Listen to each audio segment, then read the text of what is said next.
Hello students, मैं हूं जसविंदर कुमार और मैं सत्यम कॉलेज ऑफ पॉलिटेक्निक नकोदर में एज ए सीनियर लेक्चरर का काम कर रहा हूं। आज हम डिजिटल इलेक्ट्रॉनिक्स का सिलेबस डिस्कस करने जा रहे हैं और इंट्रोडक्शन इसकी डिस्कस करने जा रहे हैं कि क्या क्या हमने डिजिटल इलेक्ट्रॉनिक्स में पढ़ना है। ठीक है, ये बेसिकली उनके लिए वीडियो है जो इलेक्ट्रिकल का डिप्लोमा कर रहे हैं, इलेक्ट्रॉनिक्स एंड कम्युनिकेशन का, ट्रिपल ई का डिप्लोमा कर रहे हैं, या फिर बीटेक कर रहे हैं। ठीक है, उनके लिए जो है इम्पोर्टेंस है। जो बीटेक कर रहे हैं इलेक्ट्रिकल की और इलेक्ट्रॉनिक्स की बीटेक कर रहे हैं, उनके लिए ये इम्पोर्टेंट है। तो और जो कंप्यूटर साइंस का डिप्लोमा भी कर रहे हैं और डिग्री भी कर रहे हैं, उनके लिए भी ये इम्पोर्टेंट है। तो चलिए स्टार्ट करते हैं। क्वेश्चन से नहीं, हमने आज डिजिटल जो है इलेक्ट्रॉनिक्स, तो क्वेश्चन क्या बनता है कि सर डिजिटल इलेक्ट्रॉनिक्स है क्या, हमें नहीं पढ़ना है इसको। तो बेसिकली मैंने प्रीवियस जो वीडियो बनाई थी इलेक्ट्रॉनिक्स 2, वो थी एनालॉग इलेक्ट्रॉनिक्स। अब है डिजिटल इलेक्ट्रॉनिक्स। तो डिजिटल में बात करते हैं हम, जो हमारा कंप्यूटर सिस्टम है, आज का जो कंप्यूटर सिस्टम है वो कौन सी लैंग्वेज को प्रेफर करता है। वो यूज़ करता है 0 और 1 को, जिसको हम बाइनरी लैंग्वेज बोलते हैं। तो यहाँ पर डिजिटल जो इलेक्ट्रॉनिक्स है वो 0 एंड 1 में ही चलेगी। मीन जो भी हमारा डाटा होगा वो किस फॉर्म में होता है, 0 एंड 1 में, और उसको हमने स्टोर करना है। ठीक है, और उसको स्टोर करना है, उसको एडिशन सब्ट्रैक्शन करनी है, मल्टीप्लिकेशन करनी है। वो कैसे करते हैं, मीन जो हमारा कंप्यूटर है दो चीज़ों को कैसे ऐड कर लेता है, क्योंकि हमने लिखा 10 + 5 तो 15 बन गया, उसको कैसे पता चल गया ये 15 बन गया। तो वे चीज़ें वो, क्योंकि वो तो 0 1 की जो लैंग्वेज है उसको समझता है। ठीक है, तो वो भी हम इसके बारे में डिस्कस करेंगे। तो काफ़ी ये इंटरेस्टिंग जो है वो सब्जेक्ट सभी का माना जाता है, क्योंकि ये काफ़ी इंटरेस्टिंग है। और जितने भी हमारे मोबाइल फ़ोन्स हैं, लैपटॉप्स हैं, कंप्यूटर हैं, जितने भी इलेक्ट्रॉनिक डिवाइस हैं आजकल के, वो सभी डिजिटल इलेक्ट्रॉनिक्स के ही बेसिक से जुड़े हुए हैं। तो आपको ये चीज़ें आनी चाहिए। तो बेसिकली मेरा काम है आपको इसके फंडामेंटल्स बताना। ठीक है, इसकी अवेलेबिलिटी आईसी के बारे में बताना, और आईसी का क्या क्या काम है। इस आईसी से ही, अगर डिजिटल सिस्टम डिज़ाइन होने से ही हमारा जो है वो माइक्रो प्रोसेसर डेवलप हो गया है।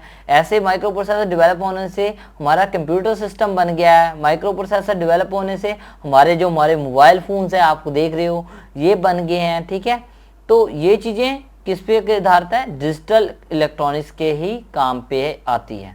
तो सबसे पहले फर्स्ट चैप्टर में इंट्रोडक्शन में उन्होंने बोल दिया है कि क्या है इंट्रोडक्शन में, difference between analogue signal and digital signal.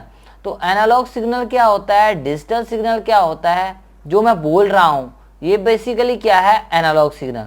और जो कंप्यूटर स्टोर कर रहा है वो क्या है, डिजिटल सिग्नल। तो एनालॉग को डिजिटल में कैसे कन्वर्ट करेंगे वो भी हम देखेंगे।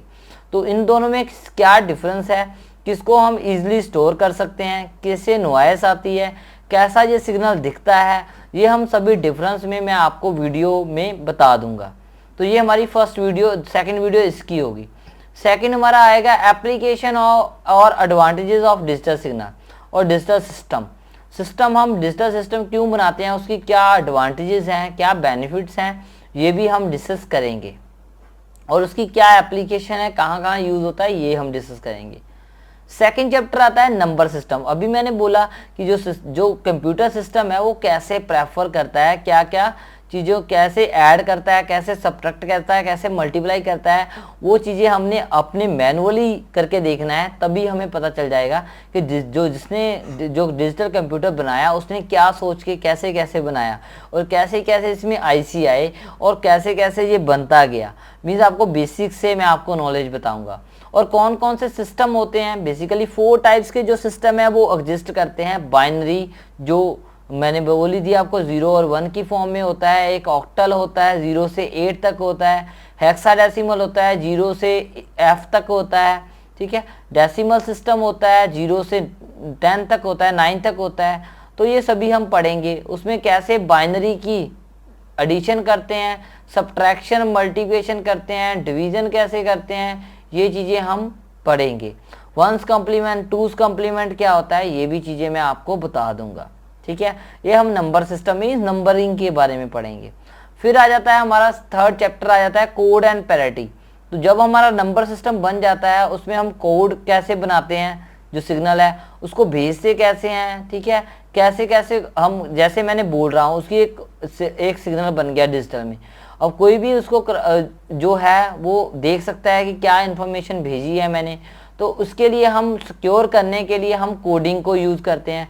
कौन कौन से कोड होते हैं, वेटेड कौन कौन होते हैं, नॉन वेटेड कोड कौन से होते हैं, BCD ग्रे कोड कौन से हैं, ये भी मैं बताऊंगा। और पैरिटी क्या है, अगर कोड में कोई एरर आ जाए उसको कैसे रिमूव करना है, ठीक है, वो एक टेक्निक है। एरर डिटेक्शन एक टेक्निक है। और कौन कौन से कोड जो है न्यूमेरिकल कोड जो हम टेलीग्राम में यूज़ करते हैं, वो स्काई कोड, ठीक है। तो ये हम कोड के बारे में भी डिस्कस करेंगे। तो यहाँ पे कोड मीन्स सिक्योर करना, पैरिटी मीन्स उसको चेक करना। कैसे चेक करेंगे कि कहाँ पे अगर मैं भेज रहा हूँ कहाँ पे एरर आ गई है, वो हम देखेंगे। ऐसे ही हमारा आता है लॉजिक गेट्स, ये काफ़ी इंपॉर्टेंट है, लॉजिक गेट्स एंड फैमिली। तो लॉजिक गेट्स का काम होता है बेसिकली, लॉजिक का मतलब यहाँ पे होता है 0 और 1। जैसे मान लीजिए एक 2 वोल्ट है, एक 5 वोल्ट है, और 2 वोल्ट हमारा है लॉजिक 0 और 5 वोल्ट है हमारा लॉजिक 1। तो लॉजिक 0 लॉजिक 1 का मतलब लो लेवल और अपर लेवल होता है, ठीक है। कईयों को ये डाउट होता है sir, zero means 0 level, 1 means 1 level means, पर ऐसे नहीं होता। 2 वोल्ट 5 वोल्ट जो लो लेवल है वो 2 लो लेवल है। तो 2 वोल्ट को हम लॉजिक 0 मानेंगे और 5 वोल्ट को हम लॉजिक 1 मानेंगे। इसमें हम देखेंगे नेगेटिव और पॉजिटिव लॉजिक कौन कौन से होते हैं, ठीक है, ठीक है। और फिर हम देखेंगे क्या क्या से क्या, नॉट गेट, एंड गेट, ये बेसिक गेट्स हैं और यूनिवर्सल गेट्स भी है इसमें, ये काफ़ी इंपॉर्टेंस है आगे, और ये 10 मार्क्स का क्वेश्चन पेपर में भी आता ही आता है। तो ये यूनिवर्सल गेट मीन्स इन दोनों गेटों से, एंड और नॉट गेट से हम ये सभी गेट जो है उनकी आउटपुट बना सकते हैं, हम ये सभी गेट बना सकते हैं, इसलिए हम इसको यूनिवर्सल गेट बोलते हैं। ये भी हम पढ़ेंगे। आगे आता है हमारा लॉजिक फैमिली। ये बेसिकली इसमें जो एक चिप है उसमें कितने हम कंपोनेंट अटैच कर सकते हैं। मान लीजिए एक मैंने चिप बनाई, एक IC बना दिया, उसमें कितने 100 मैंने ट्रांजिस्टर लगा दिए, तो वो LSI स्मॉल स्केल इंटीग्रेशन बन जाएगा। उससे ज़्यादा लगाऊंगा, 1000 लगाऊंगा तो MSI, LXI 1000 लगाऊंगा, 10,000 लगा दूंगा तो VLXI बन जाएगा, वेरी लार्ज स्केल इंटीग्रेशन बन जाएगी, जिससे हमारा जो है माइक्रो प्रोसेसर भी बना हुआ है। TTL फैमिलीज है, फैमिलीज के बारे में आपको बता दूंगा ब्रीफली क्या क्या इसके बेनिफिट्स हैं, तो ये भी हम चलेंगे। आगे आता है हमारा लॉजिक सिंप्लीफिकेशन। तो लॉजिक सिंप्लीफिकेशन जो है सर ये क्यों इंट्रोड्यूस कर दी, तो लॉजिक सिंप्लीफिकेशन में क्या थी, अगर हमारा एक देखो हर एक का कोई ना कोई सर्किट बनाने का एक डिज़ाइन होता है। अगर डी मॉर्गन एक साइंटिस्ट था, उसने ऐसे निकाला कि जब हम कैलकुलेशंस करते हैं हमारा कम से कम, मान लीजिए हमारे को सर्किट है वो इतना बड़ा है, उसको छोटा सा वही सर्किट हमारे छोटे में आ जाए तो हम किसको प्रेफर कर देंगे, छोटे को। अगर पावर बैंक का इतना बड़ा हो जाए तो हम उसको प्रेफर नहीं करेंगे, अगर स्मॉल होगा तो हम उसको प्रेफर करेंगे। तो डी मॉर्गन थ्योरम ने क्या किया, जो सर्किट है उसको छोटा कर दिया, मीन उसकी कैलकुलेशन को छोटा किया, और वो एक सर्किट ऐसा बना दिया, ऐसे सर्किट की डिज़ाइनिंग कर दी जिससे हमारा जो है साइज रिड्यूस हो गया। ये चीज़ें पढ़ेंगे, ठीक है। बूलियन अलजबरा, जैसे अलजबरा होता है, यहाँ पर एक बूलियन अलजबरा है, उसके भी हम पढ़ेंगे। तो क्या क्या रूल्स हैं, ऐसे ही के मैप, कार्नोप मैप बोलते हैं 4 वेरिएबल का, ये 10 मार्क्स का क्वेश्चन के मैप्स का आता है। तो ये भी यही है कि हम जो सर्किट है उसको कैसे सॉल्व करना है, और कितने कम से कम थोड़े से थोड़े IC लगा के वो वाली आउटपुट अगर आ जाए तो वो अच्छी बात है, ठीक है। तो इसका मतलब जो साइज़ है वो छोटा करने के लिए हम लॉजिक सिंप्लीफिकेशन को यूज़ करते हैं, ये भी हम पढ़ेंगे। आगे देखते हैं 6 चैप्टर अर्थमेटिक। अभी मैंने बोला कि आपने अगर एडिंग करनी है, हाफ एडर बनाना है, एडर का काम करना है, वो कैसे करेंगे, full half adder, full subtractor बनाना है, माइनस करना है, वो कैसे बनाएंगे, वो भी हम बताएंगे आपको। तो ये चीज़ आ जाएगी आपके अर्थमेटिक में। ऐसे ही आ जाता है डिकोडर, इनकोडर आ जाते हैं। इनकोडर का काम होता है कोडिंग कर देना, मीन्स सिग्नल को सिक्योर करना। डिकोडर का काम क्या है, उस सिग्नल को एक्सट्रैक्ट करके ओरिजिनल में लेकर आना। तो वो भी हम देखेंगे कि डिकोडर कैसे काम करता है। आगे आता है हमारा मल्टीप्लेक्सर, जो काफ़ी इंपॉर्टेंट है। ठीक है, मल्टीप्लेक्सर, मल्टी का मतलब होता है मैनी, जिसकी बहुत सारी इनपुट होती हैं, एक आउटपुट होती हैं। ठीक है, क्योंकि हम जो है सीरियल कम्युनिकेशन प्रेफर करते हैं। जैसे टेलीफोन लाइंस है, हमने जैसे मेरे घर में टेलीफोन लगा हुआ है, सभी के जगह टेलीफोन लगा हुआ, और एक बॉक्स लगा होता है, बॉक्स में ऐसे आ रही होती है, काफ़ी इनपुट्स आ रही होती हैं और एक ही तार आगे चली जाती है। तो वो कहाँ, उसका बॉक्स का नाम होता है मल्टीप्लेक्सर। मीन्स एक ही इनपुट, मल्टी इनपुट और एक ही आउटपुट हो। इसको डी मल्टीप्लेक्सर रिसीवर में हम लगा देते हैं, जिसमें एक इनपुट होती है, ज़्यादा आउटपुट हो जाती हैं। तो फिर हम मक्स और डी मक्स कैसे डिज़ाइन करेंगे, क्या आईसी यूज़ होता है, उसके बारे में मैं आपको बताऊंगा। ऐसे ही लैच और फ्लिप फ्लॉप क्या होते हैं, 0 और 1 को अगर आपने स्टोर करना है तो कैसे स्टोर करेंगे, उसके लिए उन्होंने फ्लिप फ्लॉप जो है बना दिए हैं। फ्लिप फ्लॉप ऐसी डिवाइस है जो 0 और 1 को स्टोर करती है। ठीक है, इसमें हम D flip flop, JK flip flop, चलो मेरा नाम आ गया है, मास्टर जेके फ्लिप फ्लॉप भी हम डिज़ाइन करेंगे। तो कैसे करते हैं, ये ट्रुथ टेबल है, कैसे जो सिग्नल है वो डाटा है स्टोर होता है, वो हम देखेंगे। इसके कारण इससे ही हमारा शिफ्ट रजिस्टर भी आगे बन जाएगा। फिर हम बनाएंगे काउंटर। काउंटर कैसे होते हैं, कितने टाइप्स के काउंटर होते हैं, काउंट का काम करता है।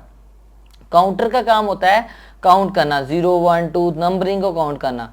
वो हम पढ़ेंगे। अप डाउन काउंटर क्या होता है, डाउन क्या होता है, रिंग काउंटर क्या होता है, वो चीज़ें हम इसके डीपली जो है डिस्कस करेंगे। तो काउंटर का काम है काउंट कैसे होता है। तो आगे आता है हमारा शिफ्ट रजिस्टर। जो शिफ्ट रजिस्टर है वो क्या होता है, बेसिकली शिफ्ट रजिस्टर अभी मैंने बोला आपको कि जो फ्लिप फ्लॉप है वो मेमोरी डिवाइस है, स्टोर कर रही है हमारे मेमोरी। मान लीजिए एक फ्लिप फ्लॉप है, दूसरा है, तीसरा है, उसको शिफ्ट भी तो करना है ना। एक फ्लिप फ्लॉप एक बिट को स्टोर करता है, 0 और 1 को। देखो कितने थाउजेंड ऑफ लैक्स ऑफ जो फ्लिप फ्लॉप लगे होते हैं हमारे एक मेमोरी कार्ड में। तो शिफ्ट रजिस्टर का काम है शिफ्टिंग करना, एक डाटा को दूसरे डाटा पे मूव करना। कैसे करना है, सीरियल करना है, पैरेलल करना है, ठीक है, वो हम देखेंगे। सीरियल पैरेलल दोनों करना है, ये चीज़ हम वहाँ पे पढ़ेंगे। कौन सा आईसी है वो देखेंगे। ऐसे ही आता है एनालॉग टू डिजिटल कन्वर्टर। तो अभी मैंने बोला था जो चीज़ बोल रहा हूँ वो क्या है, एनालॉग। उसको डिजिटल में कन्वर्ट करने के लिए हमें एनालॉग टू डिजिटल कन्वर्टर की ज़रूरत जो है वो पड़ती है। वो हम देखेंगे कैसे बनते हैं। D2A मीन्स डिजिटल को हम अगर एनालॉग में कन्वर्ट कर देंगे कैसे करेंगे वो देखेंगे। इनकी टाइप देखेंगे कौन कौन सी टाइप है, ये 10 मार्क्स का क्वेश्चन पेपर में आता है। ऐसे ही हम डिजिटल की टाइप देखेंगे, बाइनरी और R2R कैसे डिज़ाइन करते हैं और इसकी क्या एप्लीकेशन है वो भी हम देखेंगे। तो ये चीज़ आपको कन्वर्टर का भी पता चल गया होगा। तो ये था हमारा जो सिलेबस जो मैंने बता दिया। 11 चैप्टर हैं, काफ़ी बड़ा सिलेबस है, इसलिए आपको ध्यान से इसको करना होगा। लिस्ट ऑफ प्रैक्टिकल में मैंने आपको बताया कि जो ट्रुथ टेबल जो गेट है वो सबसे इम्पोर्टेंट है। वो मैं आपको 1 बाय 1 इसके प्रैक्टिकल भी करवाऊंगा कि लिस्ट ऑफ प्रैक्टिकल में एंड गेट और गेट कैसे काम करता है, प्रैक्टिकली भी दिखाऊंगा। और फिर एंड गेट और गेट को यूनिवर्सल गेट कैसे बोलते हैं, क्या इनकी आउटपुट है, ये भी मैं आपको बताऊंगा। हाफ एडर कैसे बनाते हैं, फुल एडर कैसे बनाते हैं, कैसे आउटपुट है, ये भी आपको बताऊंगा। आपको एंड गेट नॉर गेट के वेरिफिकेशन के बारे में भी आपको बताऊंगा। तो ये लिस्ट ऑफ प्रैक्टिकल है। शिफ्ट रजिस्टर के प्रैक्टिकल होंगे, तो आईसी जो है काउंटर के जो है प्रैक्टिकल होंगे, ठीक है, यूनिवर्सल शिफ्ट रजिस्टर के प्रैक्टिकल होंगे। तो ये सभी आपको 1 बाय 1 मैं आपको बता दूंगा। तो ये था बेसिकली आपका जो सिलेबस। तो मेरे ख्याल से कंप्यूटर वालों को भी ये इम्पोर्टेंट है, क्योंकि कंप्यूटर वालों को भी आपको डिज़ाइनिंग में भी आपको पता होना चाहिए। तो मेरे ख्याल से आपको इसके ब्रीफ मैंने इसकी इंट्रोडक्शन बता दी है। तो अगर आपको ये मेरी वीडियो अच्छी लगी हो तो लाइक, कमेंट और शेयर ज़रूर कर दीजिए अपने दोस्तों से। कमेंट ज़रूर कीजिए ताकि मैं और अच्छे से वीडियो बना सकूं। और जितनी भी ये जो मैं वीडियो बनाता हूँ उसके आपको जो नोट्स है, स्टडी मटेरियल है, मेरी jksmartclasses.com और PSBT यहाँ पे नंबर शो हो रहा होगा, मेरी वेबसाइट, उस वहाँ पे जाके आप डाउनलोड कर सकते। Thank you, thanks a lot, thanks for listening, bye bye, next video में मिलते हैं।